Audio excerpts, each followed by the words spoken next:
सभा की कार्रवाई कल तक के लिए स्थगित कर दी गई है। धर्म परिवर्तन बिल विधानसभा से पारित हो गया है। इस वक्त की बहुत बड़ी खबर विधानसभा से आ रही है। विधानसभा की कार्रवाई, सदन की कार्रवाई कल तक के लिए स्थगित कर दी गई है। इस बीच जानकारी ये भी मिल रही है कि धर्म परिवर्तन बिल जिस पर चर्चा हो रही थी, कुछ देर पहले आप प्रवीण सिंह भाटी को भी सुन रहे थे जिन्होंने इस बिल का समर्थन किया है। इसमें बड़े कड़े प्रावधान है, यानी कि 25 लाख का जुर्माना भी है, 20 साल की सजा भी है। धर्म परिवर्तन बिल विधानसभा से पारित हो गया है। इस वक्त की बहुत बड़ी जानकारी आपको हम दे रहे हैं।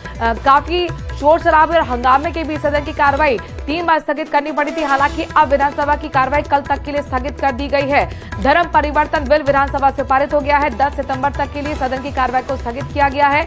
इस बीच जानकारी यह भी मिल रही है कि धर्म परिवर्तन बिल यानी कि धर्मांतरण ये बिल है जो विधानसभा से पारित कर लिया गया है। लंबी बहस इस पर हुई। रविंद्र सिंह भाटी ने भी अपनी बात रखी थी और उन्होंने कहा था कि देश और प्रदेश की जरूरत है ताकि लोगों के साथ अन्याय ना हो सके। धर्म परिवर्तन बिल में कई बड़े प्रावधान हैं, कड़े प्रावधान हैं और जो भी धर्मांतरण कराएगा, जबरन कराएगा, 25 लाख का जुर्माना तक का प्रावधान है, 20 साल की सजा का प्रावधान है। बताया जा रहा है कि शोर शराबे हंगामे के बीच आखिरकार धर्म परिवर्तन बिल विधानसभा से पारित हो गया। इस बीच अपने दर्शकों को भी बता दें कि कानून व्यवस्था को लेकर यहाँ पर अभी आज सौभाग्य का विषय है कि वह बिल पास हो गया है और कानून बनेगा, और कानून बनेगा तो इस राजस्थान को बहुत उसका लाभ मिलेगा।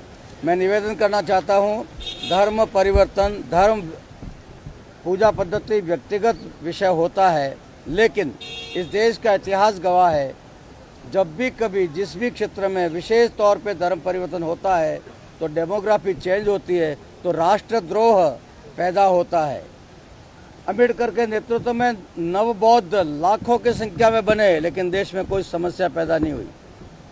लेकिन जब नॉर्थ ईस्ट में बड़े पैमाने पे ईसाईकरण हुआ, 90% से ज़्यादा ईसाई हो गए, तो वहाँ पे अलगाव की भावना पैदा हुई और इस देश से अलग होने की बातें वहाँ होने लगी। बड़ी मुश्किल से अब कंट्रोल में आया है। इसी प्रकार से मुस्लिम धर्म परिवर्तन के कारण भी इस देश का एक विभाजन ऑलरेडी हो चुका है 1947 में, और दूसरे विभाजन की तैयारी होती लग रही है। और इसलिए इस डेमोग्राफिक चेंज को रोकने के लिए, इस देश विभाजन को रोकने के लिए, देश में समस्याएं पैदा नहीं हो, राष्ट्र के प्रति द्रोह की भावना पैदा नहीं हो, इसलिए धर्म परिवर्तन को रोकना बहुत आवश्यक है।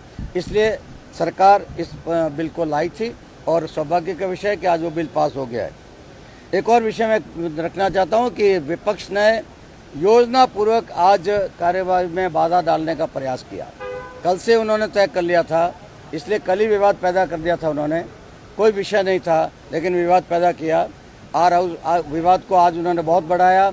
हमने बहुत प्रयास किया, मैंने भी, माननीय संसदीय कार्य मंत्री जी ने भी, अध्यक्ष महोदय ने भी, मुख्यमंत्री जी ने भी बहुत प्रयास किया कि शांति से सदन चले, लेकिन विपक्ष नहीं चाहता था, क्योंकि इस धर्म परिवर्तन निषेध विधेयक पर वो अपनी बात कहना ही नहीं चाहते थे और वो इस बिल को पास होने देना नहीं चाहते थे। वो हल्ला गुल्ला में ख़त्म कर देना चाहते थे ताकि उनके खिलाफ की कोई बात भी पटल पे नहीं आए, रिकॉर्ड पे नहीं आए।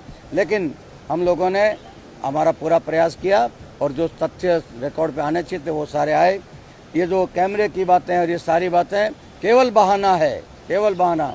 और वो लोग कह रहे हैं कैमरे लगे हैं, लगे कि नहीं लगे मुझे पता नहीं, लेकिन यदि लगे हैं तो क्यों लगे, किस घटना के कारण लगे, उस घटना पर आना पड़ेगा।